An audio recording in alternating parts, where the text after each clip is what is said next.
Subscribe करिए mad over chemistry channel को और बेल आइकन दबाएं नई वीडियोस सबसे पहले देखने के लिए। Good morning students.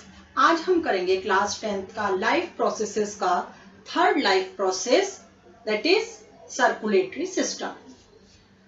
तो सर्कुलेटरी सिस्टम आपको पता है कि बहुत इंपॉर्टेंट सिस्टम होता है हमारी बॉडी का, और उसके थ्रू ही जितने भी ऑक्सीजन है या जो भी न्यूट्रिएंट्स हैं वो सर्कुलेटरी सिस्टम के थ्रू हमारी बॉडी में सारी सेल्स को प्रोवाइड करे जाते हैं, और जो वेस्ट प्रोडक्ट्स होते हैं वो इसी सर्कुलेटरी सिस्टम के थ्रू हमारी बॉडी से बाहर निकाले जाते हैं।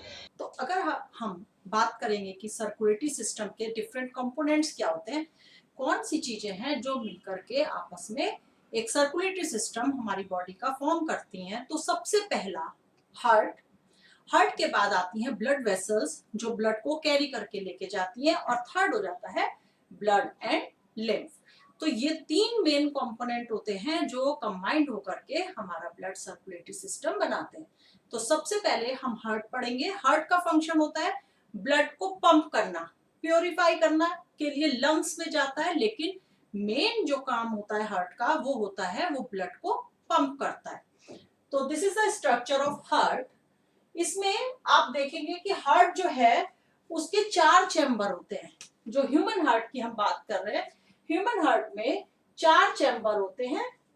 ये राइट ऑरिकल या right atrium, this is right atrium.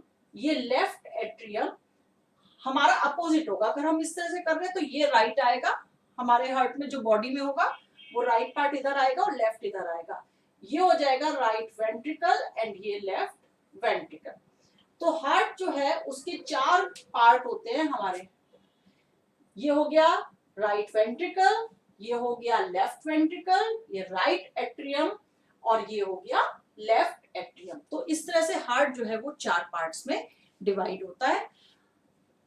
अब यहाँ पर हम वेंट्रिकल की बात कर लेते हैं। तो वेंट्रिकल जो है ये एक मस्कुलर लेयर होती है जिससे सेपरेट रहता है। लेफ्ट एंड राइट पार्ट जो है एक वॉल होती है मसल्स की, जिसके थ्रू इनको सेपरेट करा जा सकता है, क्योंकि एक साइड में जो है हार्ट के वो प्योर ब्लड फ्लो कर रहा होता है और दूसरी साइड में इम्प्योर। तो उनको मिक्स होने से रोकने के लिए एक बीच में सेप्टम होता है। This is called septum. अब किस तरह से ब्लड आता है हार्ट में और किस तरह से प्योर होने के लिए जाता है, कैसे ब्लड जो हार्ट की फंक्शनिंग है वो अब हम समझेंगे।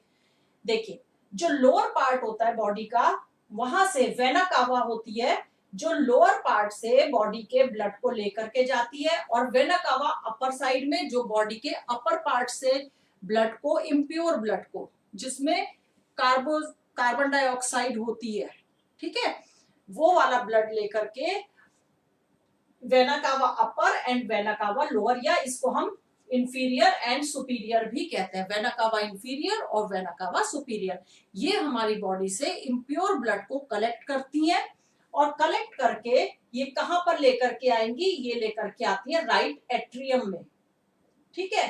राइट एट्रियम में ये ब्लड को लेकर के आएंगी, और राइट एट्रियम से ब्लड जो है इम्प्योर ब्लड जाएगा राइट वेंट्रिकल में। इसका मतलब जो राइट पार्ट है वहां पर हमारी बॉडी से इम्प्योर ब्लड कलेक्ट होता है। क्लियर हो गया इतना? यहां पर देखो वॉल्व लगा होता है।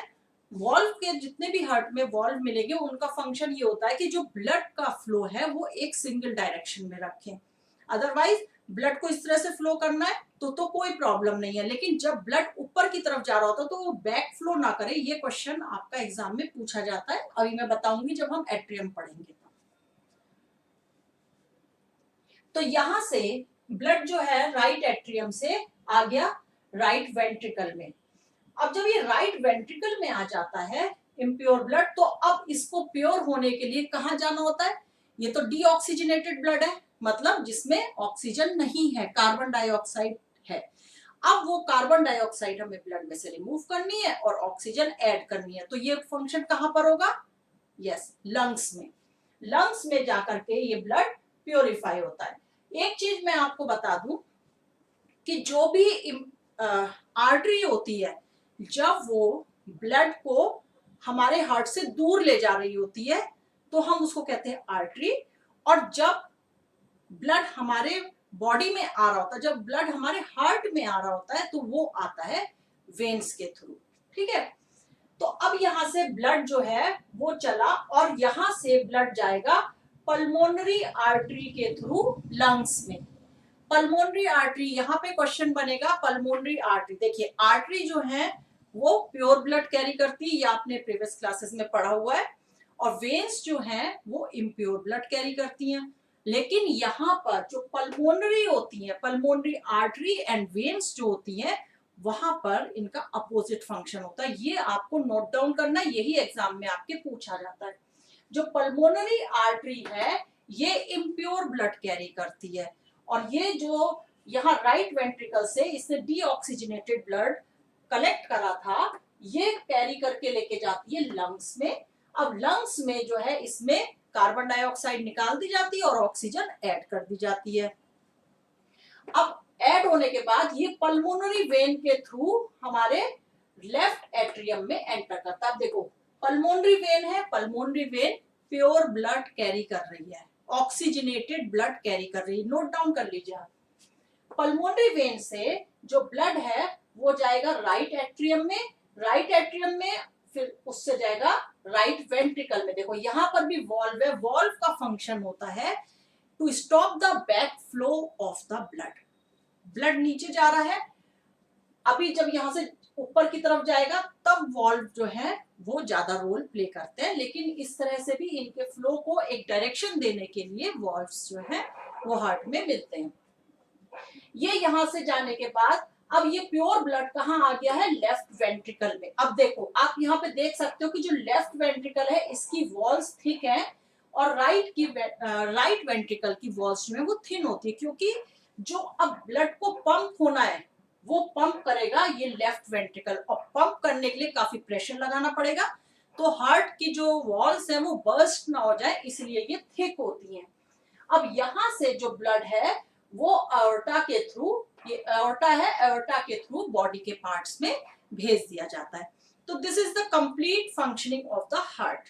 तो मेन इसका काम क्या हुआ हार्ट का, इम्प्योर ब्लड को कलेक्ट करना, वहां से पंप करके इसको लंग्स में भेजना, लंग्स से फिर वापस प्योर ब्लड होकर के आता और फिर वो पंप करके पूरी बॉडी पार्ट्स में भेजा जाता है। इसको अगर हम फ्लो चार्ट की हेल्प से इजी वे में समझना चाहें तो जो डीऑक्सीजनेटेड ब्लड है बॉडी से वो वेना कावा के थ्रू राइट एट्रियम में जाएगा, राइट एट्रियम से राइट वेंट्रिकल में जाएगा, राइट वेंट्रिकल से फिर ये लंग्स में भेजा जाता है पल्मोनरी आर्टरी के थ्रू। पल्मोन यहाँ लंग्स से फिर ऑक्सीजनेटेड ब्लड जो है वो पल्मोनरी वेन के थ्रू लेफ्ट एट्रियम में आता है, लेफ्ट एट्रियम से लेफ्ट वेंट्रिकल में जाएगा, लेफ्ट वेंट्रिकल से फिर ये पंप करा जाएगा एओर्टा के थ्रू ब्लड बॉडी पार्ट्स में, और फिर वो बॉडी पार्ट्स में फिर से ये इस तरह से पूरा कंप्लीट सर्कुलेशन चलता रहता है ब्लड का हमारी बॉडी में। तो इस तरह से ये पूरा सर्कुलेशन जो है हमारी बॉडी में होता रहता है। अब हम देखते हैं कि जो सर्कुलेटरी सिस्टम है, the circulatory system consist of heart, blood vessels, blood and lymph. जो ब्लड वेसल्स हैं वहां पर blood vessels, arteries and veins को कंबाइंडली हम कहते हैं ब्लड वेसल्स। अब इसमें ये कुछ सर्कुलेशंस हैं जो हार्ट में होते हैं, वो आपको ध्यान देने हैं। डबल सर्कुलेशन ये एग्जाम में पूछा जाता है। देखिए डबल सर्कुलेशन का मतलब है blood travels twice through the heart in one complete cycle of the body. एक कंप्लीट साइकिल क्या हुआ, ये जो हमने पढ़ा है कि ब्लड बॉडी में आया और बॉडी से फिर हार्ट में आया, फर्स्ट टाइम हार्ट में फर्स्ट टाइम आया, फिर हार्ट से वो कहाँ गया, लंग्स में।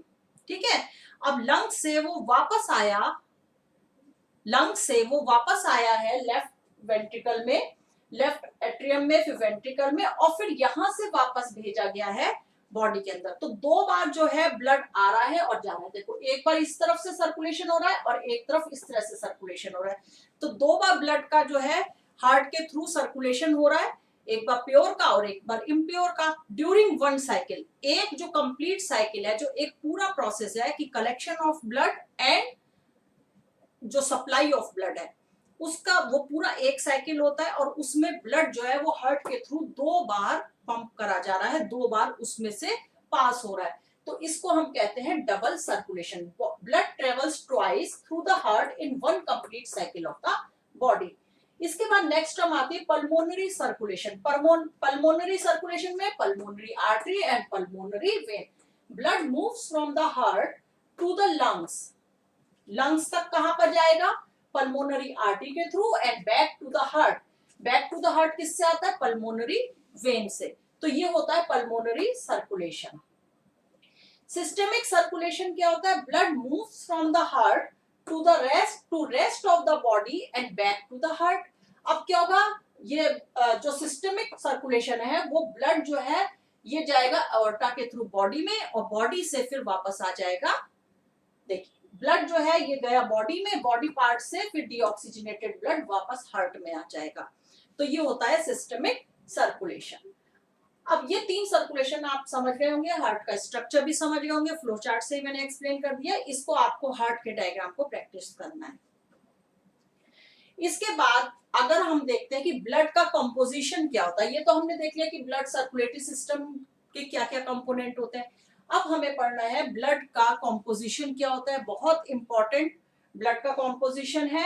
आप ये पढ़ के आए हो कि ब्लड जो है वो फ्लूइड कनेक्टिव टिश्यू है। 9th क्लास में आपने पढ़ा था कि blood is a fluid connective tissue. ठीक है, अब इसके 2 मेन कंपोनेंट होते हैं। एक होता है सॉलिड कंपोनेंट, एक होता है लिक्विड कंपोनेंट। सॉलिड में जितनी भी ब्लड कॉर्पसल्स हैं, जो ब्लड कॉर्पसल्स में कौन कौन से हो गए? RBC, WBC and blood platelets, ये आ जाते हैं सॉलिड कंपोनेंट में। और लिक्विड कंपोनेंट में आएगा प्लाज्मा। तो इनको अब हम डिटेल में देख लेते हैं। देखो आरबीसी जो होता है ये होता है रेड ब्लड सेल्स। इन्हीं में हीमोग्लोबिन मिलता है। आपको पता है हीमोग्लोबिन जो है वही ऑक्सीजन कैरी करता है। ठीक है, ऑक्सीजन कैरी करना है या कार्बन डाइऑक्साइड कैरी करना है वो हीमोग्लोबिन का ही पार्ट होता है, हीमोग्लोबिन का ही रोल होता है। और जो ब्लड का कलर होता है वो इन्हीं की वजह से होता है। रेड ब्लड कॉर्पसल्स जो है उनमें हीमोग्लोबिन पिगमेंट प्रेजेंट है, तो वही रेड कलर भी ब्लड को प्रोवाइड करता है। तो RBC carries oxygen, carbon dioxide, क्योंकि इसमें हीमोग्लोबिन होता है। HB is haemoglobin. डब्ल्यूबीसी ये तो सोल्जर्स होते हैं हमारी बॉडी के। जो भी डिजीज हमारी बॉडी में होती है, जो भी माइक्रोब्स हमारी बॉडी को अटैक करते हैं, डब्ल्यूबीसी उनसे फाइट करते हैं एक सोल्जर की तरह और उसको डिस्ट्रॉय करते हैं और हमको डिजीज से बचाते हैं। ब्लड प्लेटलेट्स जो है वो ब्लड क्लॉटिंग में हेल्प करती हैं। अगर ब्लड प्लेटलेट्स नहीं होंगी और आपके कहीं कट होता है, कहीं पे चोट लगती है, तो ब्लड फ्लो करेगा तो वो ब्लड रुकेगा ही नहीं और फाइनली जब ब्लड एक्सेसिव फ्लो हो जाएगा तो वो पर्सन की डेथ हो जाती है। तो इसके लिए जो ब्लड क्लॉट होता है, जो जमता है आपके चोट लगने के बाद जो ब्लड जम जाता है, वो होती है ब्लड प्लेटलेट्स की हेल्प से। ब्लड प्लेटलेट्स ही हैं जो वो क्लॉटिंग में हेल्प करती हैं। और कौन सा विटामिन हेल्प करता है? विटामिन के। विटामिन के जो है वो ब्लड क्लॉटिंग में हेल्प करता है। इसके बाद आ जाते हैं हम लिक्विड कंपोनेंट में। लिक्विड कंपोनेंट प्लाज्मा होता है, येलो कलर का फ्लूइड होता है। जब आपके चोट लगी, सॉरी आपके नहीं लगी, किसी भी बच्चे के लगी या किसी भी पर्सन के जब चोट लगती है और जब ब्लड कोगुलेट हो जाता है, वहां पे जम जाता है, प्लेटलेट्स वहां पे जम जाती हैं, तो आपने ध्यान दिया वो येलो कलर का लिक्विड सा रह जाता है। तो वो जो येलो कलर का लिक्विड है वो होता है प्लाज्मा। अगर हम ब्लड में से ये कॉर्पसल्स को सेपरेट कर देंगे तो उसके बाद हमारे पास जो है वो येलो कलर का लिक्विड बचता है जिसको हम कहते हैं प्लाज्मा। बहुत ही इंपॉर्टेंट पार्ट होता है ये ब्लड का। जितना भी फ्लूइड पार्ट है, जो वाटरी पार्ट जो है वो प्लाज्मा ही होता है। It carries water, salts and enzyme. ये जो हमारी बॉडी में है वो कैरी करता है वाटर को, सॉल्ट्स को, एंजाइम्स को।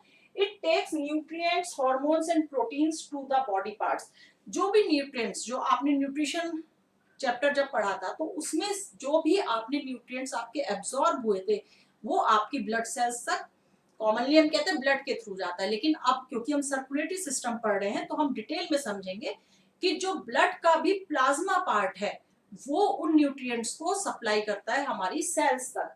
या हार्मोन्स हो गए, प्रोटीन्स हो गए, जो भी है, जो भी न्यूट्रिएंट्स हैं वो सारी हमारी बॉडी तक किसके थ्रू ट्रांसफर होते हैं? ब्लड प्लाज्मा के थ्रू। और ये कैरी करता है न्यूट्रिएंट्स को और बॉडी से कलेक्ट करके वेस्ट प्रोडक्ट्स को भी यही लाता है, क्योंकि लिक्विड पार्ट है यही तो कैरी कर सकता है। ट्रांसपोर्ट सिस्टम तो इसी के थ्रू हो पाएगा हमारी बॉडी का। तो ये जो इतने भी वेस्ट प्रोडक्ट है, कार्बन डाइऑक्साइड हो गया, एक्सेसिव सॉल्ट्स हो गए, यूरिन हो गए, पॉइजनस जितने भी सब्सटेंस हमारी बॉडी में होते हैं वो सारे यही कैरी करता है एज अ वेस्ट प्रोडक्ट। तो हमने अभी तक पढ़ा कि जो सर्कुलेटरी सिस्टम होता है उसके 3 कंपोनेंट्स होते हैं, heart, blood vessels and blood and lymph. तो ये 3 होते हैं। हमने जिसमें हार्ट का पूरा स्ट्रक्चर, पूरी फंक्शनिंग सब पढ़ लिया है। ब्लड हमने समझ लिया है। नेक्स्ट हम समझेंगे लिम्फ। तो लिम्फ जो है वो कलरलेस लिक्विड होता है, कलरलेस फ्लूइड होता है that escape from the blood capillaries into the intercellular space. देखो जो मेन ट्रांसपोर्टेशन का काम होता है ना ब्लड में, वो होता है लिम्फ के ही थ्रू। जैसे ये ब्लड कैपिलरीज है, ये ब्लड कैपिलरीज हैं, ठीक है, बहुत सारी ब्लड कैपिलरीज का जाल है बिल्कुल ये। तो ये जो लिम्फ है ये क्या करेगा, ये इन ब्लड कैपिलरीज में ब्लड होता है, ब्लड से लिम्फ जो है वो पास होकर के यहाँ पर आ जाता है बीच में, इंटरसेलुलर स्पेस में आ जाता है। और जब ये यहाँ पर आता है तो यहीं पर आकर के इंटरसेलुलर स्पेस में ये क्या करता है, जो कार्बन डाइऑक्साइड है या वेस्ट जो है उसको यहीं पर प्रोड्यूस करता है। और यहीं से जो लिक्विड है उसमें जो इंटरसेलुलर स्पेस होता है ब्लड कैपिलरीज के, उनमें जो ऑक्सीजन सॉल्युबल होती है वहां पर, उसको ये लिम्फ जो है वो एब्सॉर्ब कर लेता है। तो मेन ट्रांसपोर्ट सिस्टम जो है अगर ब्लड का बहुत शॉर्ट में देखा जाए तो वो लिम्फ ही करता है, ठीक है। कलरलेस फ्लूइड होता है that escapes from the blood capillaries into the intercellular space. Blood capillaries से निकल के इंटरसेलुलर स्पेस में आ जाएगा। It helps in transporting and destroying germs. और ये WBC भी कैरी करता है, तो जो जर्म्स हैं, जो बैक्टीरिया होंगे, उनको भी ये किल करने में हेल्प करता है। इसके बाद हम आ जाते हैं ब्लड वेसल्स में। ब्लड वेसल्स जो है it comprises arteries and veins. Arteries and veins में बहुत इंपॉर्टेंट डिफरेंस, बहुत इंपॉर्टेंट पॉइंट है ये आपका एग्जाम में 99.9% इसमें से क्वेश्चन आता ही आता है। आर्टरीज आपने अभी तक पढ़ लिया था, मैंने आपको बताया था कि जो हार्ट में ब्लड लेकर के आते हैं टूवर्ड्स द हार्ट, वो होती है veins, and away from the heart वो होती है आर्टरीज। तो arteries carry oxygenated blood from heart to the body part. Heart से बाहर दूर जा रही है बॉडी पार्ट्स में और ये ऑक्सीजनेटेड ब्लड कैरी करती है। एक्सेप्शन क्या है, हमने स्ट्रक्चर ऑफ हार्ट में पढ़ा था, पल्मोनरी आर्टरी। पल्मोनरी आर्टरी, उसको हमने आर्टरी क्यों कहा था, क्योंकि वो हार्ट से ब्लड लेकर के जा रही थी। अब पल्मोनरी इसलिए है क्योंकि वो लंग्स में लेकर के जा रही है, तो वो इम्प्योर ब्लड कैरी कर रही थी, लंग्स में प्योर करने के लिए लेकर के जा रही थी। Accept pulmonary artery, same veins में है, carry deoxygenated blood from body part two heart. Body से पूरे ब्लड को कलेक्ट करके टुवर्ड्स द हार्ट लेकर के आती है। तो ये वेन हो गई, लेकिन एक्सेप्शन पल्मोनरी वेन, क्योंकि पल्मोनरी वेन क्या कर रही थी, पल्मोनरी वेन जो है वो ब्लड लेकर के आ रही थी लंग्स से, ठीक है। तो वो ऑक्सीजनेटेड ब्लड था, तो टुवर्ड्स द हार्ट आएगी तो वो वेन हो जाएगी, और क्योंकि वो लंग्स से आ रही है तो पल्मोनरी हो गई।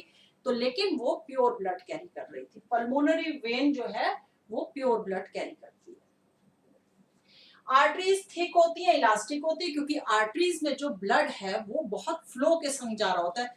ब्लड को बॉडी के दूर दूर सारे पार्ट्स तक पहुंचाना होता है, तो एक फोर्स के संग हार्ट जो है उसको प्रेस करता है, ठीक है, पुश करता है। तो इसलिए अगर ये फट ना जाए प्रेशर की वजह से, इसलिए इनकी जो वॉल्स है वो थिक भी होती है और इलास्टिक भी होती है। इलास्टिसिटी होने से बर्स्ट होने के चांसेस कम हो जाते हैं। वेन्स थिन होती हैं एंड लेस इलास्टिक होती हैं, ऐसा कोई प्रेशर वाला काम तो होता नहीं वेन्स में, इसलिए ये थिन होंगी। आर्टरीज में वॉल्व्स एब्सेंट होते हैं, क्योंकि ब्लड तो एक प्रेशर से फ्लो कर रहा है, वो पीछे तो आने का मतलब ही नहीं है, वो तो सीधे प्रेशर जब किसी चीज में होता है तो वो एक ही डायरेक्शन में जाती है। जहां पे प्रेशर कम होता है वहां पे बैक फ्लो की प्रॉब्लम आ सकती है। तो आर्टरीज में कोई वॉल्व नहीं होता है, ये आपको ध्यान रखना है, ये क्वेश्चन पूछा जाता है। वेन्स में वॉल्व प्रेजेंट होते हैं, और क्यों प्रेजेंट होते हैं मैंने पहले ही बताया आपको, to prevent back flow of blood. अगर मान लीजिए ब्लड का फ्लो ऐसे होना है, ठीक है, बॉडी से पूरा ब्लड लेकर के आ रही है ये, जब ये अपोजिट ग्रेविटेशनल फोर्स जो है उसके अपोजिट काम कर रही है, क्योंकि ये ब्लड को नीचे बॉडी के पार्ट से लेकर के आ रही है। अब ग्रेविटेशनल पुल की वजह से क्या होगा, ये ब्लड को अपनी तरफ अर्थ जो है पुल करेगी, लेकिन उसको प्रिवेंट करना होता है, तो इसीलिए इसमें वॉल्व होते हैं जिससे इसका बैक फ्लो ना हो। ये ध्यान रखना है आपको, ये क्वेश्चन पूछा जाता है आपका बोर्ड में। आर्टरीज जो है वो डीप सीटेड होती है, हमारी जो स्किन है, जो बॉडी है, उसमें अंदर गहराई में मिलती है, लेकिन जो वेन्स है वो सुपरफिशियल होती है। आप अपने हाथ में भी देख सकते हो, ब्लू ब्लू सी वेन्स आपको अपनी स्किन के थ्रू दिखाई देंगी। तो these are the most important points of the arteries and veins. अब आ जाते हैं बच्चों हम ट्रांसपोर्ट सिस्टम इन प्लांट्स। तो प्लांट्स में जो ट्रांसपोर्ट होता है वो वाटर के थ्रू होता है, बहुत क्लियर है, ये तो आपको पता है। तो जाइलम, और इसमें कौन से इसके कंपोनेंट्स होते हैं, xylem and phloem. Xylem and phloem are two main conducting tissues in a plant. बहुत इंपॉर्टेंट है जाइलम एंड फ्लोएम का डिफरेंस। अब हम इसको यहाँ पर समझेंगे, जाइलम एंड फ्लोएम का difference. Xylem carries water and minerals from the roots to the other parts of the plant. Xylem क्या कैरी करता है, वाटर, ये आपको बहुत अच्छे से याद करना है। एंड फ्लोएम क्या कैरी करता है, फूड, जो लीव्स ने बनाया था आफ्टर फोटोसिंथेसिस। तो रूट्स जो हैं वो सॉइल से वाटर को एब्जॉर्ब करती हैं, और एब्जॉर्ब करके अब इसकी जाइलम, ये आपने कनेक्ट जो टिश्यूज पढ़े थे, आपने जाइलम के सारे पार्ट उसमें पढ़े होंगे कि जाइलम वेसल्स होती हैं, किस तरह से वो कनेक्टेड रहती हैं और किस तरह से वो वाटर को ट्रांसपोर्ट करती हैं। तो यहाँ मैं उतना डिटेल में नहीं जाऊंगी, सिर्फ हमें मेन डिफरेंस यहाँ पर देखना है कि जो जाइलम है, जाइलम जो है वो वाटर और वाटर के संग जो मिनरल डिसॉल्व होते हैं उसको कैरी करता है रूट से और प्लांट के दूसरे पार्ट्स में पहुंच जाता है। अब इस काम के लिए इसको कोई एनर्जी की जरूरत नहीं होती है, कोई एनर्जी रिक्वायर्ड नहीं होती है इसमें। जो फ्लोएम है, ये जो लीव्स ने फूड बनाया था वो बहुत इंपॉर्टेंट है, बॉडी के, प्लांट की बॉडी के हर पार्ट तक पहुंचना, और उसके लिए इसको एनर्जी यूज करनी पड़ती है। और करेंसी ऑफ एनर्जी क्या होता है, एटीपी। तो एटीपी की फॉर्म में ये एनर्जी जो है वो यूज होती है। ट्रांसपोर्टेशन इन प्लांट्स में दो प्रोसेस बहुत इंपॉर्टेंट रोल प्ले करते हैं। First is transpiration and second is translocation. आप इन प्रोसेस से बहुत अच्छे से फैमिलियर हो गए। ट्रांसपिरेशन क्या होता है, it is the process by which plant loose water in the form of water vapour. जो प्लांट है वो वाटर वेपर की फॉर्म में पानी को बाहर निकालता है, दिस इज कॉल्ड ट्रांसपिरेशन। और कौन इसमें हेल्प करता है, स्ट्रोमेटा हेल्प करते हैं जो लीफ में प्रेजेंट होते हैं। इसका क्या रोल होता है ट्रांसपिरेशन का, absorption and upward movement of water and minerals by creating pull. देखो जितना ट्रांसपिरेशन होगा, जब ट्रांसपिरेशन एक फ्लो में कोई चीज चलती जा रही है, एक निकलती जा रही है और यहाँ से सप्लाई होती जा रही है, तो उससे क्या है, जब ट्रांसपिरेशन का प्रोसेस होता है तो इससे प्लांट्स को पानी बहुत मिलता है, मिनरल्स, पानी के संग मिनरल्स भी प्लांट में पहुंचते हैं, तो उसकी ग्रोथ बहुत अच्छी होती है, इसीलिए हम प्लांट्स को पानी देते हैं। तो इसमें क्या होता है कि जब ट्रांसपिरेशन हो रहा होता है तो एक बीच में प्रेशर जो है, एक पुल जो है वो क्रिएट हो जाता है, सक्शन पुल जो होता है, जैसे कोई चीज खींचनी है और बाहर निकल रही है, तो वो एक जो पुल जो है वो स्टेम में डेवलप हो जाता है। उस पुल की वजह से जो रूट्स हैं वो ज्यादा वाटर को एब्जॉर्ब करती हैं। Helps in temperature regulating in plants. और जब वाटर का फ्लो कंटिन्यूअसली प्लांट में हो रहा है तो वो ड्राई होने से भी बच जाता है, उसका टेम्परेचर मेंटेन रहता है। तो ट्रांसपिरेशन जो है बहुत इंपॉर्टेंट एक प्रोसेस होता है। लेकिन एक्सेसिव ट्रांसपिरेशन जो है वो बहुत खराब होता है प्लांट्स के लिए। इतनी जल्दी अगर जल्दी ट्रांसपिरेशन, जैसे बहुत ज्यादा सन की जो हीट होती है उसमें ट्रांसपिरेशन ज्यादा होता है, इसीलिए तो लीफ में जो स्टोमेटा है वो नीचे की साइड में होते हैं, क्योंकि डायरेक्ट सनलाइट वहां पे नहीं पड़ रही होती है। तो जब ज्यादा धूप होती है तो पानी जो है वो ज्यादा इवोपरेट होता है, जल्दी बहुत फास्ट ट्रांसपिरेशन हो रहा होता है, लेकिन रूट्स उसके कंपैरिजन में उतनी जल्दी वाटर को एब्जॉर्ब नहीं कर रही होती है। तो यहाँ पर क्या होता है, अगर एक्सेसिव ट्रांसपिरेशन हो जाता है तो प्लांट्स जो है वो डाई हो जाते हैं। सेकेंड बहुत इंपॉर्टेंट प्रोसेस ट्रांसलोकेशन। देखो ये दोनों बहुत इंपॉर्टेंट है, यहाँ बच्चे कंफ्यूज करते हैं। जो फ्लोएम फूड को कैरी करता है वो प्रोसेस होता है ट्रांसलोकेशन, जब जाइलम वाटर को कैरी करता है वो प्रोसेस होता है ट्रांसपिरेशन। ठीक है, तो translocation is the transport of food from leaves to different parts of the plant. Leaves जो फूड बनाएंगी वो प्लांट के डिफरेंट पार्ट तक जो भेजा जाएगा उस प्रोसेस को कहेंगे ट्रांसलोकेशन। लोकेट हो रहा है, फूड एक जगह बना और वहां से लोकेट हो रहा है, भेजा जा रहा है। और ट्रांसपिरेशन, वाटर जो है वो एब्जॉर्ब करा जा रहा है रूट से और वाटर वेपर की फॉर्म में लीव्स के थ्रू बाहर निकाला जा रहा है। तो ये आपको समझ में आ गया होगा एंड आई होप कि आपने बहुत क्लियरली, मैंने कोशिश करी है आपको सिंपल एंड इजी वे में एक्सप्लेन करने की। बहुत छोटे छोटे से सिस्टम्स हैं, लेकिन जहां जहां इंपॉर्टेंट हैं, जहां इंपॉर्टेंट क्वेश्चंस बनते हैं वो भी मैंने आपको साथ साथ बताए हैं। आप उनको नोट मत करना भूलिएगा। इसका एक स्क्रीनशॉट ले लीजिए और ये नोट्स आप अपने खुद बनाइए और जो भी इंपॉर्टेंट पॉइंट्स मैं बताती हूँ उसको आप अंडरलाइन करते जाइए, जिससे आप एग्जाम में कोई किसी तरह का कंफ्यूजन ना हो और आप अच्छे मार्क्स लेकर आ पाए।